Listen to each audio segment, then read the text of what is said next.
Baik, kalau ada yang tanya nih ada langsung. Ya. ada kertas ataupun pertanyaan, kami berikan 3 orang penanya terlebih dahulu. Baik, 1, 2, 3. Ya, sini Pak. Assalamualaikum Tuan Guru. Waalaikumsalam warahmatullahi Ya, perkenalkan nama saya Beni Lubis, Pekanbaru. Pekanbaru. Lubis Pekanbaru. Asalnya Mandailing, Iya. tapi sudah lama di Pekanbaru. Baik. Ya. Saya mengakui saya belum berilmu dan masih belajar banyak. Pertanyaan saya yang sekarang viral ini, apakah Salafi atau Wahabi itu tidak ada yang benar atau sesuai dengan ajaran kita syariat Islam ataupun Ahlus Sunnah wal Jamaah? Karena saya sering juga pergi mengikuti pengajian-pengajian di Pekanbaru ini dengan beberapa guru, bukan satu guru. Dan yang saya temui itu guru bukan Salafi, dan beliau mengatakan Salafi itu sebenar-benarnya benar kalau yang aslinya. Ya, ya. Oke. Nah, mohon nasihat buat saya, Baik. supaya saya tidak bimbang dalam kehidupan ini. Terima kasih. Assalamualaikum warahmatullahi wabarakatuh. Assalamualaikum warahmatullahi. Saya panggil Pak Lubis saja ya. Lubis Al-Mandailingi. Ya. Luar biasa itu Lubis. Baik, bismillahirrahmanirrahim. Alhamdulillah wassalatu wassalamu ala sayyidina Rasulullah ma ba'du. Apakah Salafi itu tidak ada benar-benarnya? Itu pertanyaannya ya. Ya ada benarnya lah Pak. Masa nggak ada benarnya? Ya. Cuma mereka memonopoli kebenaran, itu aja masalahnya. Adakah kebenaran di Salafi? Ada, tapi mereka menganggap mereka paling benar. Coba dengar taklim-taklimnya. Bukan, gak usah dengarkan saya, dengarkan mereka aja. Nanti kalau saya ngomong disebut memfitnah lagi ya. Ya, antum sudah tahu semua. Ya. Gak usah bab akidah, bab jenggot sama sarung aja udah repot kita ngomong sama mereka ya. Gak bisa dibilangin. Udah kita bacakan hadis Sahih Bukhari, hadis pertama Kitabul Libas, bahwa Nabi SAW sholat kusuf, yajurru thawbah, sarungnya di bawah mata kaki, pakaiannya di bawah mata kaki. Hadis keduanya, hadis Abdullah bin Umar, dihadiri oleh Abu Bakar, bahwa Abu Bakar ketika mendengar Nabi mengatakan Allah tidak memandang kepada orang yang jarra, ya, yang memanjangkan sarungnya khuyala, karena merasa takjub dan sombong. Apa jawaban tanggapan dari Abu Bakar? Wahai Rasulullah, saya ini kalau sarung tidak ditarik, dia pasti turun. Apa jawaban Nabi? Nabi nggak ngomong ente kurus, nggak ada hadisnya begitu. Meskipun Abu Bakar kurus, apa jawaban Nabi? Lasta mimman sana'a dzalika khuyala. Kamu tidak melakukan itu karena sombong. Nabi nggak ngomong kamu kurus saya Abu Bakar. Tapi mereka sekarang ngeles, udah jelas hadisnya nggak ngomong begitu. Nah, tapi ingat, saya tidak pernah membenci Salafi.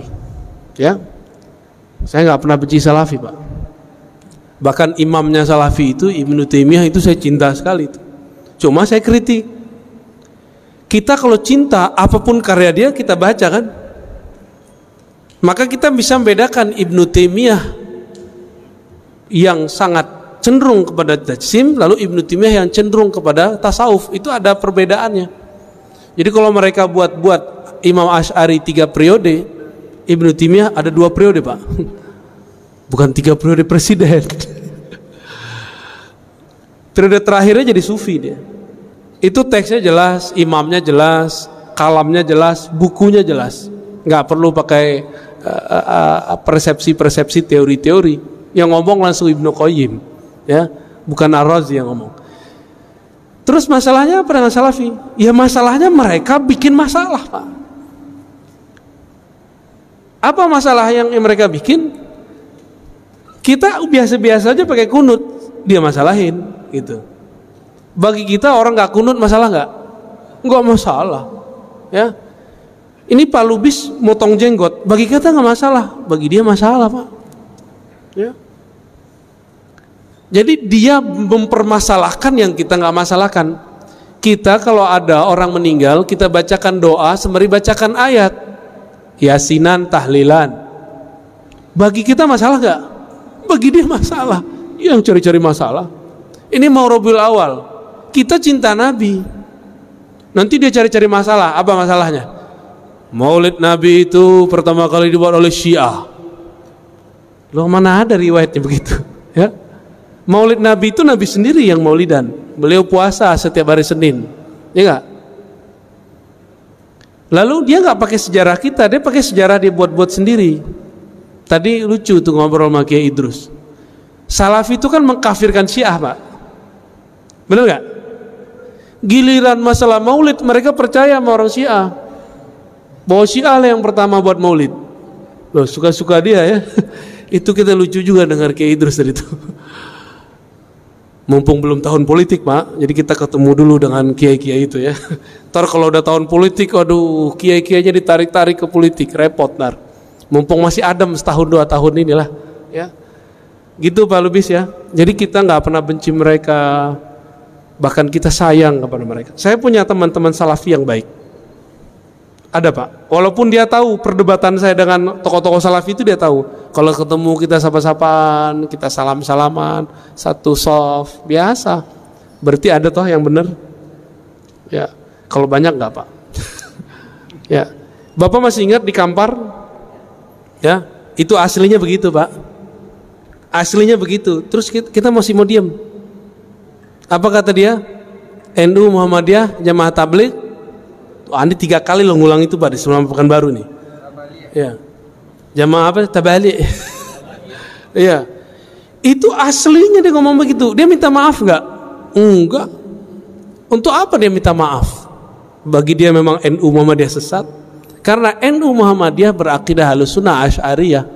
Bedanya dalam fikih, Muhammadiyah mutaakhirin belakangan tidak terikat satu mazhab, tapi tidak membatalkan mazhab.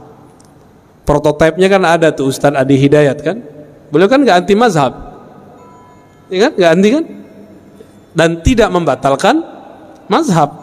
Jangan-jangan beliau Syafi'i juga kan, tapi Syafi'i jalur yang mana gitu. Gitu Pak Lubis ya, aman, terjawab. Ya, kita biasakan husnuzon kepada siapapun. Tapi kalau diajak kritik, ayo kita balas-balas. Dia hantam kita, dia batalkan kajian kita, masa kita diam Pak? Hak jawab kita ini disebut memfitnah sama dia. Ya suka-suka kamu lah ya, kata orang Jawa apa? Sekarepmu. Ya lanjut. Silakan panitia di kondisiin.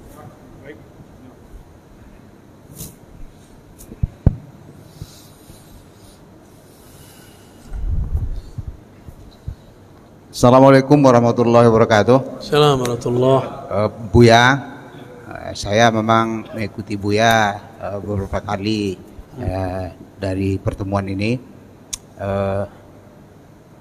Kemarin di Masjid Ar-Rahman Buya bicara masalah tauhid. Tauhid itu yang terakhir adalah surat Al-Ikhlas. Buya katakan bahwa di surah Al-Ikhlas itu ada tauhid uluhiyah dan tauhid rububiyah. Allah qul huwallahu ahad Allahus samad. Ahad itu adalah uluhiyah, samad itu adalah rububiyah. Maka di buku Buya tulis itu nanti bukan uluhiyah tetapi adalah ahadiyah dan somadiyah. Tapi orang sebelah itu menambah, dia tambah dengan asma wa sifat. Ada lagi yang menambah itu dengan hukmiyah, jadi 4 gitu. Apa itu sebenarnya mengkaji tauhid itu? Ada uluhiyah, ada rububiyah dan asmaul sifat. Baik. Itu, dan di mana ini letaknya Buya? Terima kasih. Assalamualaikum warahmatullahi wabarakatuh.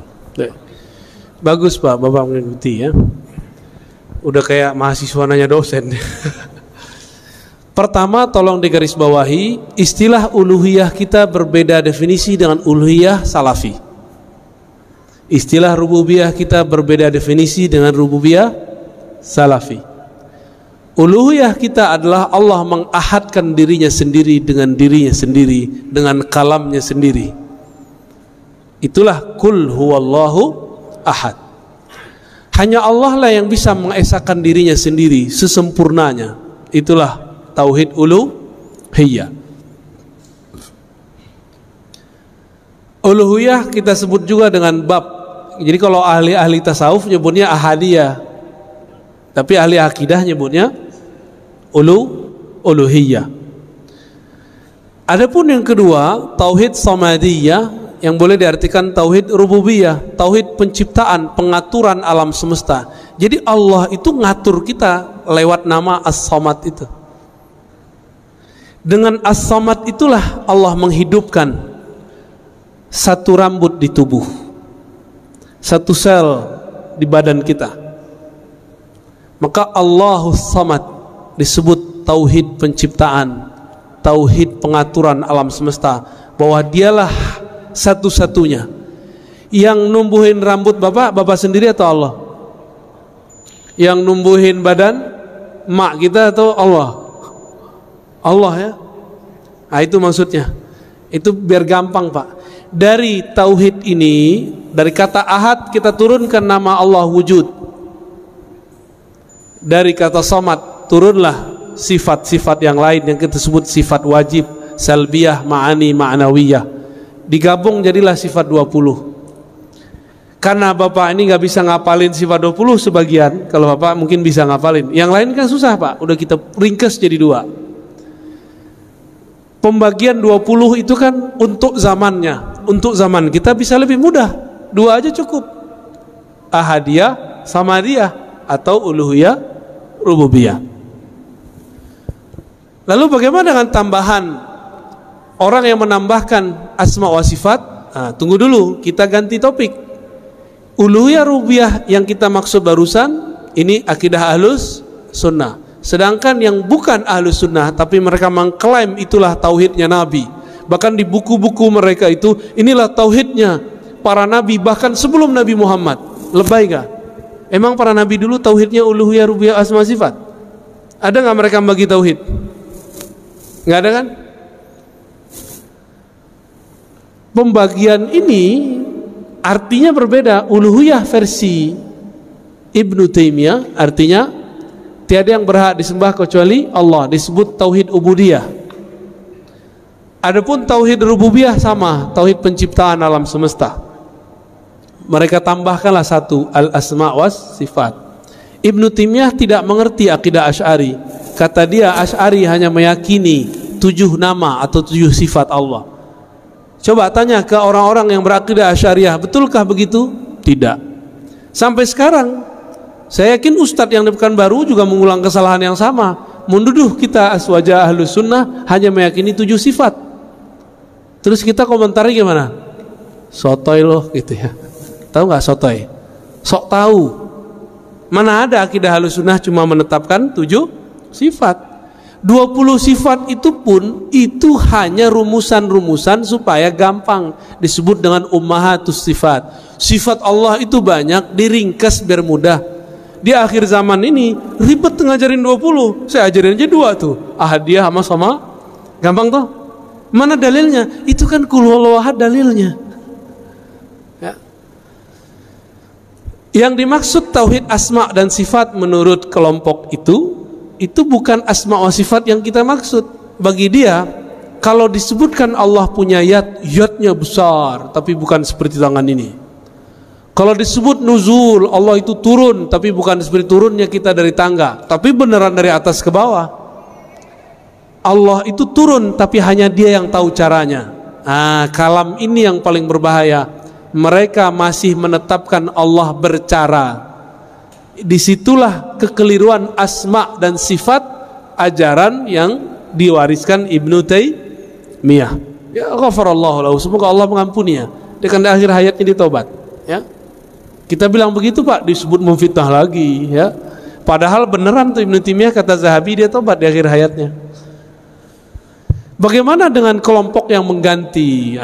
Jadi Salafi ini ada yang murni ngaji-ngaji aja Pak, debat-debat, nyala-nyalain, bidah-bidahin. Ada Salafi yang kesusupan, namanya Salafi Haroki, Salafi pergerakan. Salafi pergerakan terbagi dua, ada yang jihadis. Apa arti jihadis? Ngajak perang. ISIS, dulu Al-Qaeda. Kalau di Indonesia Jamaah Islamiyah kali ya, ya. Itu haroki jihadi. Ada yang kedua, haroki siyasi, harokah tapi pergerakan politik. Maka mereka ada yang jadi partai A masuk ke partai B gitu. Apa akidah mereka? Uluhiyah, rububiyah. Yang ketiga itu tauhid mulkiyah atau hukmiyah, bahwa pemerintahan di alam semesta di dunia ini harus satu, daulah Islamiyah. Ya bagus sih, cita-cita daulah Islamiyah bagus nggak? Tapi kalau versi mereka saya nggak mau.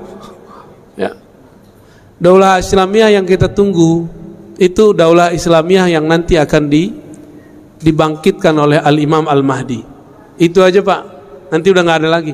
Maka apapun pergerakan orang hari ini buat negara Islam, buat khilafah Islamiyah, itu akan terhalang terus. Negara apa yang akan mengatakan kami akan menerapkan syariat Islam, gak akan berhasil. Ada aja halangannya. Karena Allah tidak ridha kecuali untuk imam akhir zaman. Ini kan udah mulai banyak berita-berita nih. Nanti antum akan menilai ustadz cuma karena masalah politik. Tadi ada yang nanya di masjid apa tadi? Yang pagi-pagi.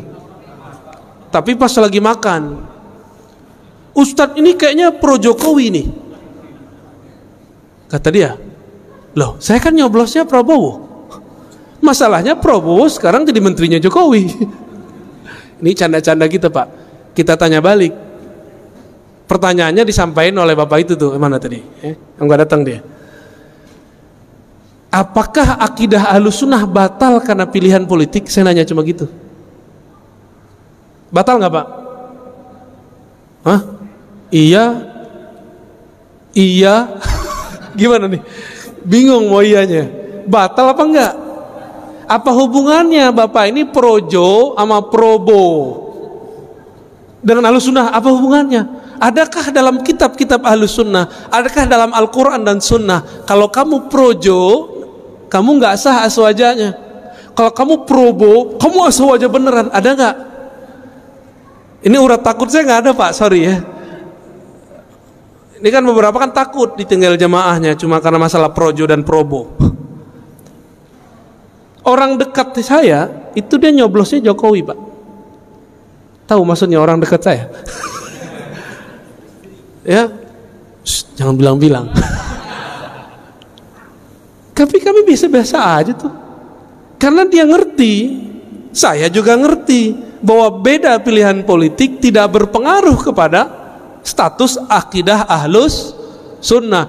Namun orang baru hijrah, orang lagi semangat beragama, dicuci otaknya oleh orang-orang yang ingin mainkan agama dalam kancah politik atau politik dalam kancah agama, dibolak-balik. Itu cikal bakal khawarij yang menjadikan pilihan politik sebagai status keimanan. Siapa dulu yang mengkafirkan Sayyidina Ali? Khawarij. Cuma karena pilihan politik, beliau menerima hasil diplomasi. Sayyidina Ali dibunuh Pak, dibunuh oleh orang yang menganggap beda pilihan politik kafir, karena Ali berhukum dengan hukum selain Allah. Oh bisa begitu ntar, nanti tambah parah ke sono. Tapi semoga yang hadir ini faham maksud saya. Jadi nanti kalau saya beda pilihan dengan Ustadz Uzair, mana ustadznya di sini nih, dengan UAS, dengan Kiai Idrus, itu nggak masalah Pak, nggak ada masalah. Cuma jamaah kan yang masalahin. Kami tahu cara berbeda. Nanti 2024 Bapak saksiin aja, kami beda itu. Nggak ada masalah kok. Dia pro kemana, saya pro kemana, boleh nggak? Boleh-boleh aja kan. Cara pandang politik itu bukan bagian dari agama. Cara pandang politik bukan bagian dari agama. Tapi prinsip politik ada dalam agama. Bisa bedain? Ustadz gak boleh pisahin politik dan agama.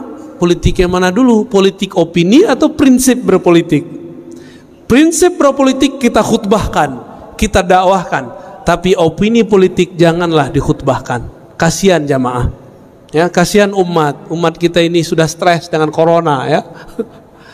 Udah, apalagi? Jadi itu akidah semi-semi khawarij, Pak. Cuma yang masuk ke wilayah siasah itu aman sementara, saya nggak tahu nanti.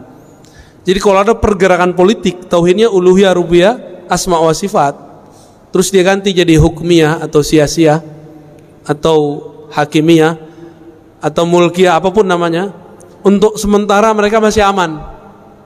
Tapi ke depan saya tidak tahu. Ya, wallahu a'lam. Ya. Apalagi?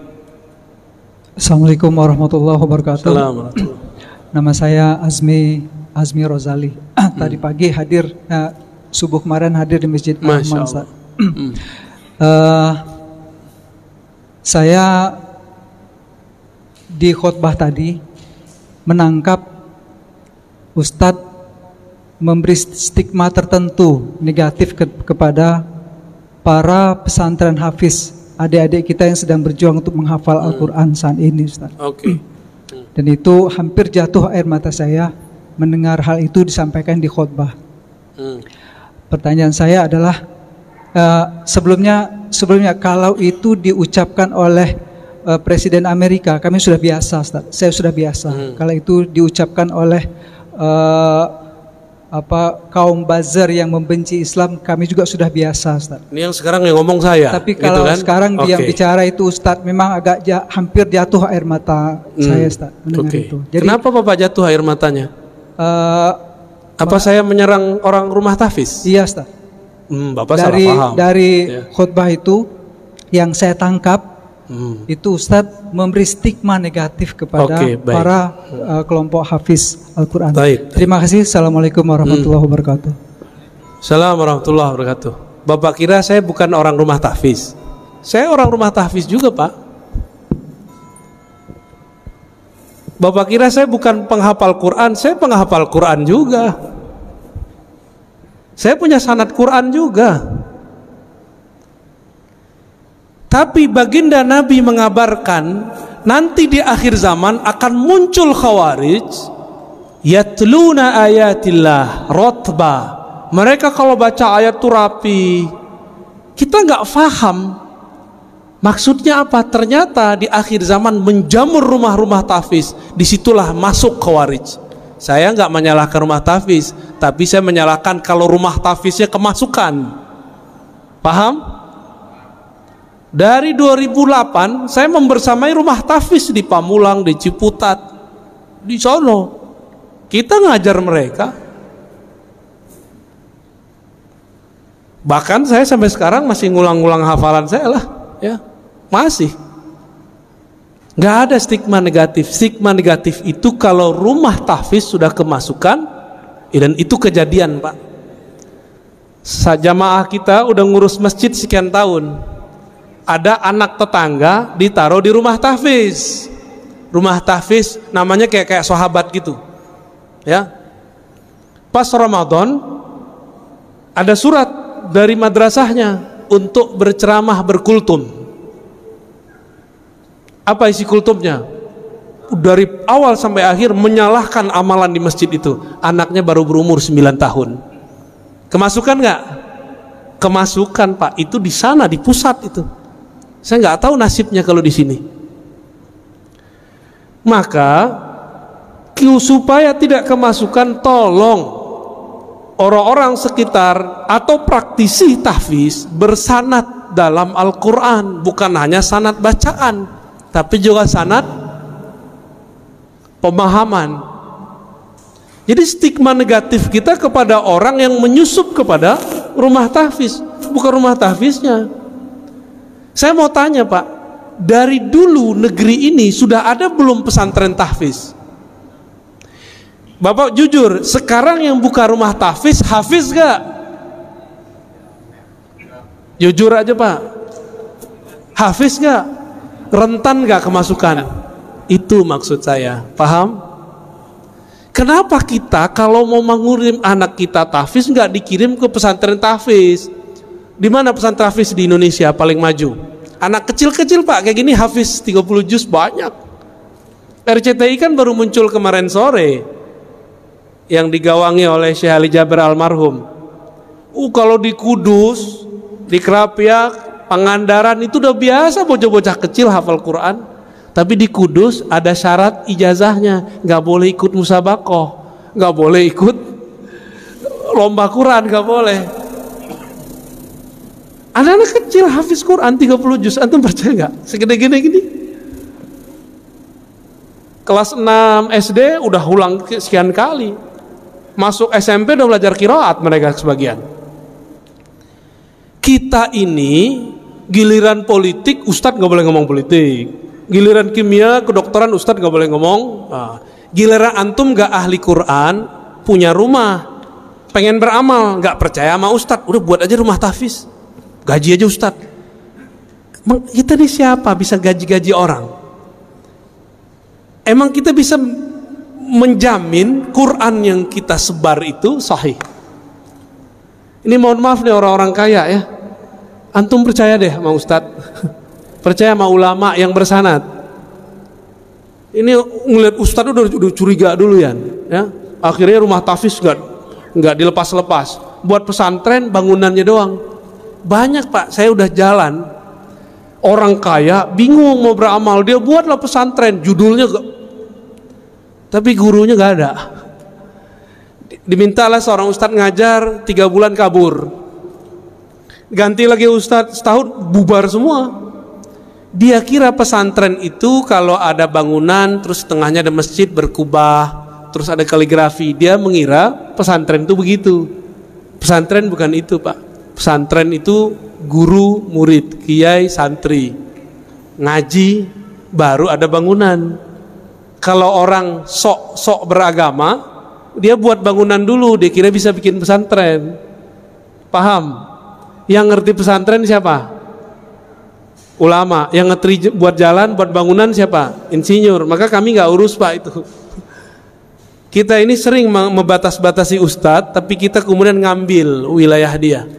Ya, jadi kalau nggak pakar-pakar amat, lu serahin ke pakarnya. Rentan sekali. Dan Bapak percaya atau tidak, salah satu guru saya didatangi salah satu gerakan rahasia di dunia, saya nggak usah sebut. Dan mereka mengatakan apa? Disampaikan ke kita waktu itu.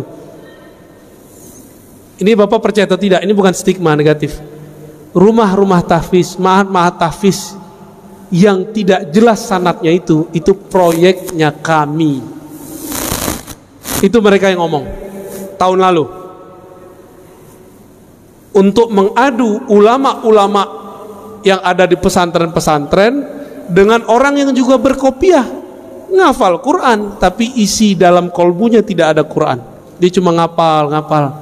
Ini mohon maaf Pak, kita ini kan termakan. Kalau makof itu kok ahli Quran. Ahli Quran itu ada yang pakarnya hafalan, ada yang pakarnya tafsir, ada ahli Quran pakarnya di hadis, ada ahli Quran pakarnya di fikih, ada ahli Quran pakarnya di tasawuf. Itu semua ahli Quran. Bukan yang cuma tamatan Quran Pak, hafal tahfiz, enggak. Apakah bisa mengamalkan Quran tanpa ilmu fikih? Apakah bisa mengamalkan Al-Quran tanpa ilmu akidah? Kan nggak bisa. Jadi tolong diluruskan Pak ya. Saya tidak pernah punya stigma negatif kepada penghafal Quran. Saya cuma mengkhawatirkan jika rumah-rumah tahfiz dibuat oleh orang yang bukan ahli agama, nanti kesusupan oleh kelompok khawarij. Itu aja Pak. Ya.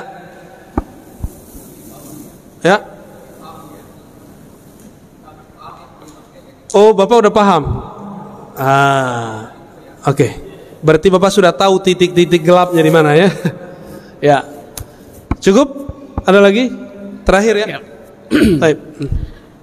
Baiklah. Assalamualaikum warahmatullahi wabarakatuh. Waalaikumsalam warahmatullahi. Nama saya Afdal A. Sa'ad dari Solo, Sumatera Barat. Masya Allah. Jadi tinggal siang ini kita tinggal di Solo apa di sini, Pak? Tinggal di Solo. Kita sama-sama tamu di An-Nur siang ini. Terima kasih.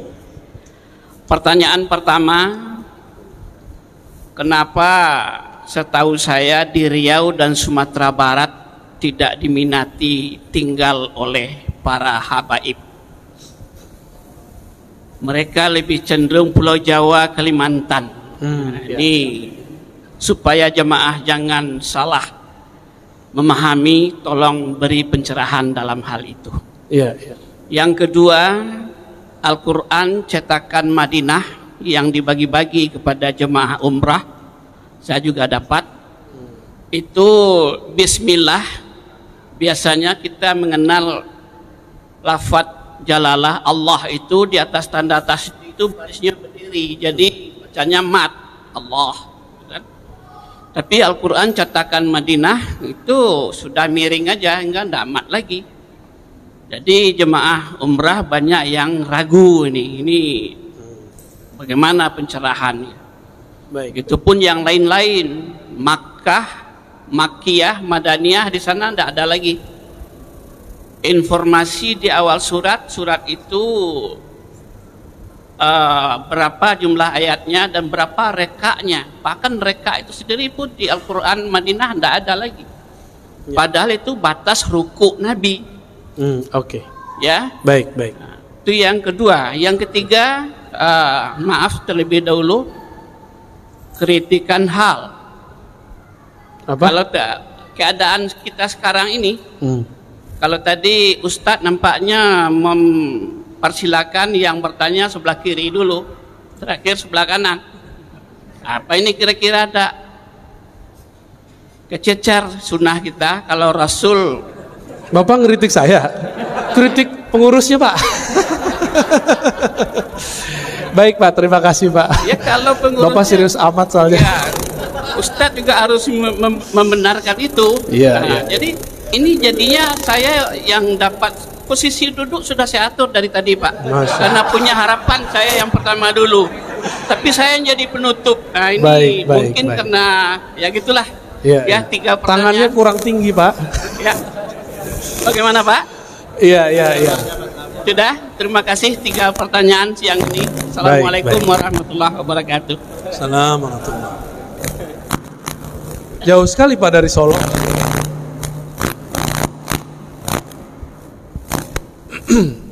Yang pertama, kenapa sedikit sekali atau tidak ada minat habaib tinggal di Riau dan Sumatera Barat? Kalau Riau sudah mulai, Pak. Setiap kota sudah mulai ada. Kanbaru, Duri, Dumai sudah ada ya. Saya udah ketemu beberapa udah mulai. Cuma kampung Bapak belum. Kenapa? Ini emang ada persoalan budaya dan ada persoalan yang kedua, ngaji. Budaya orang Sumatera, khususnya Sumatera Barat, Riau, termasuk Aceh ya, Medan juga termasuk sebenarnya. Itu budaya egaliter. Tahu budaya egaliter? Kita itu setara. Ente Habib, lah ente kan juga manusia, ya gitu orangnya. Yang paling repot di Sumatera Barat, semua suku harus ke ibu, bukan lewat bapak. Sedangkan habaib lewat bapak. Maka banyaklah yang wajah-wajah zuriat Nabi di Sumatera Barat, tapi dia nggak punya suku lagi, namanya nama-nama orang Minang, Pak. Nama-nama orang yang sudah biasa lah. Nggak nama Habib lagi, nggak ada lagi Segaf, nggak ada lagi Atos, nggak ada. Yang bertahan cuma di daerah Pariaman. Itu pun perdebatan sanatnya juga lumayan panjang. Tuangku CD itu ya, CD fulan ya. Tapi Bapak kalau ke Jambi, di Jambi masih banyak, ada kampung, apalagi di Palembang, itu banyak sekali. Habib-habib di Betawi itu dari Palembang kebanyakan ya. Bahkan ada yang berapa dari pesisir Aceh ya. Taib. Kenapa? Karena tadi budaya. Yang kedua, nggak ngaji bab tentang zuriat Nabi sallallahu alaihi wasallam. Ini saya pernah menyampaikan hadis tentang menghormati zuriat Nabi di depan tokoh MUI dari kampung saya, Pak, dari Payakumbuh. Apa kata dia? Kamu kalau baca hadis ini nih, kamu akan dituduh Syiah. Loh, kenapa, Pak? Ini kan hadis Sahih Muslim. Dia bingung, emang Sahih Muslim? Kita bacain hadisnya. Nabi mengatakan, inni tarikum fikum tsaqalain. Aku tinggalkan kepada kamu dua beban, dua wasiat. Pertama kitabullah, yang kedua ahlu baiti. Hadis yang masyhur, taraktu fikum amrain, ya kan? Itu hadisnya nggak sampai derajat sahih. Kitab Allah wa sunnati, ya. Itu hadisnya tidak sampai derajat sahih, cuma riwayat Ibnu Abi Syaibah. Yang sahihnya apa? Ada di riwayat Imam Tirmizi, taraktu fikum amrain atau saqalain atau syai'ain. Pertama kitab Allah, yang kedua ahla baiti itrati. Giliran hadis begini, orang-orang yang ngaku Ustadz Sunnah nggak mau baca, Pak, dia nggak mau dia baca. Aku tinggalkan bagi kalian dua wasiat. Pertama kitab Allah, yang kedua terahku, keturunanku, ahlu baitku. Maka hadis ini mulai saya sebarkan. Silakan antum tuduh saya apa aja, yang penting saya ngikut Rasulullah sallallahu alaihi wasallam. Maka cinta kita kepada ahlu bait beda dengan cintanya Syiah kepada ahlu bait. Kita mencintai ahlu bait tanpa membenci sahabat dan istri-istri Nabi. Sedangkan Syiah mencintai ahlu bait tapi membenci sebagian sahabat. Itu bedanya. Bagi saya ada dua keluarga Nabi, ada keluarga nasab, ada keluarga sahabat. Itu dianggap keluarga beliau, dan beliau mengatakan, aku dengan kalian seperti orang tua kepada anak-anaknya. Terjawab, Pak? Budaya bukankah Hasan Husain dari anak Rasul yang perempuan juga? Iya, tapi masalahnya orang Minang gimana? Nggak? Nabi SAW mengatakan semua nasab terputus kecuali nasabku. Maka khusus buat Nabi itu matrilineal dari Fatimah, tapi setelah itu kembali ke, kan bapaknya masih ahlu bait, Abu Thalib, ya, nggak ada masalah kok, Pak. Kalaupun anggap nih matrilineal, emang nggak sah tuh nasab ke ibu, berarti bapak batal sebagai orang Solo, kan? Ya, oke. Ciri-ciri tentara Dajjal di akhir zaman tidak percaya zuriat Nabi. Kenapa? Imam Mahdi itu zuriat Rasulullah SAW. Nanti dia muncul, nggak mungkin. Keturunan Nabi udah habis. Ada gak yang ngomong begitu? Dia nggak sadar ngomong begini itu udah ditandain sama Dajjal, dia langsung, wah ini panglima gua nih, ya. Hati-hati, Pak. Hati-hati, Pak. Cinta ke keluarga Nabi, benci ke sahabat Nabi, sama. Nabi juga nggak suka. Itu dimanfaatkan juga oleh Dajjal ntar, ya. Yang kedua tentang Quran Madinah. Bapak kalau nggak suka pakai Quran cetakan Kudus saja, Pak. Ya, nggak usah dimasalahkan. Itu masalah tadi huruf segala macam itu ada ilmunya, namanya Rasam Utsmani. Rasam Utsmani itu ada mazhab-mazhabnya. Kalau tidak paham nggak usah dikritik. Ya, udah belajar belum Rasam Utsmani? Nggak belajar? Ya udah, ini nggak usah kasih tahu. Kenapa dalam huruf kita, ya, kita coba kita lihat Bismillah, alifnya di depan nggak? Bener. Padahal aslinya ba ketemu alif, tapi alifnya ditaruh di depan. Itu ilmu rasam. Karena seorang ahli rasamnya dulu ahli tasawuf, dia mengerti ilmu hakikat bahwa alif tidak boleh didahului oleh ba. Tetap bacanya Bismillah, bukan Bismillah. Terus apalagi? Quran yang kita pakai di Indonesia itu dulu Rasam Utsmaninya kebanyakan yang sudah berkembang di India. Jadi Quran yang ini nih, Pak, ini pada pakai Quran ini kan kebanyakan ini dulu di India. Alhamdulillah di daerah Kudus, di daerah Jawa Tengah berkembang khat. Santri-santri itu muda-muda itu mereka punya hobi menulis Quran, tulis tangan. Sampai sekarang masih ada. Makanya Bapak tolong kalau mau anaknya ahli Quran jangan nanggung-nanggung, langsung taruh ke Kudus sono. Di situ banyak Pak pesantren-pesantren nanti, silakan ke sono. Sanadnya bersambung kepada Rasulullah Sallallahu Alaihi. Atau teman-teman kita yang baru pulang ketemu Syekh Aiman Suwaid, ya, Syekh Aiman Suwaid ada yang tahu nggak? Yang tahu mungkin imam kita doang tadi ya. Syekh Aiman Suwaid ulama Syam, dia tinggal di Jeddah, dia buat daurah-daurah kemana-mana. Itu teman-teman kita tamatan Mesir, tamatan Yaman, tamatan Syam, itu banyak yang berguru kepada beliau. Qurannya bersanad, karena beliau akidahnya Ahlus Sunnah, Asy'ariyah dan bermazhab Syafi'i. Jadi Bapak nggak usah baca itu Pak. Emang orang di Madinah mau buat khat itu sembarangan? Enggak, itu ada ilmunya. Dan memang berbeda khatnya orang Hindi, rasamnya mushaf orang India yang turun ke Indonesia dengan khatnya orang Madinah. Itu beda, ya. Jadi tolong jangan dimasalahkan. Nih Qurannya udah ganti nih, cukup Pak. Yang terakhir kok mulai dari kiri, itu urusan panitia Pak ya.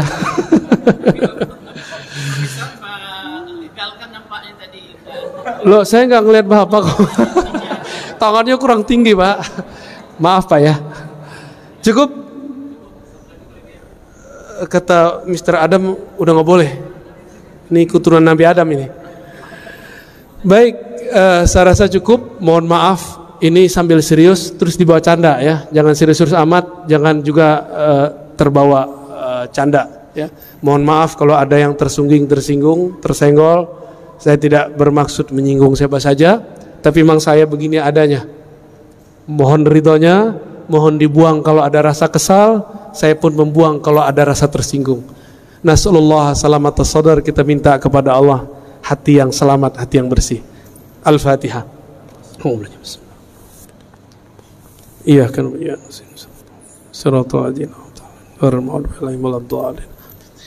Subhanakallahumma bika asyhadu an la ilaha illa anta astaghfiruka wa atubu ilaik. Assalamualaikum warahmatullahi wabarakatuh.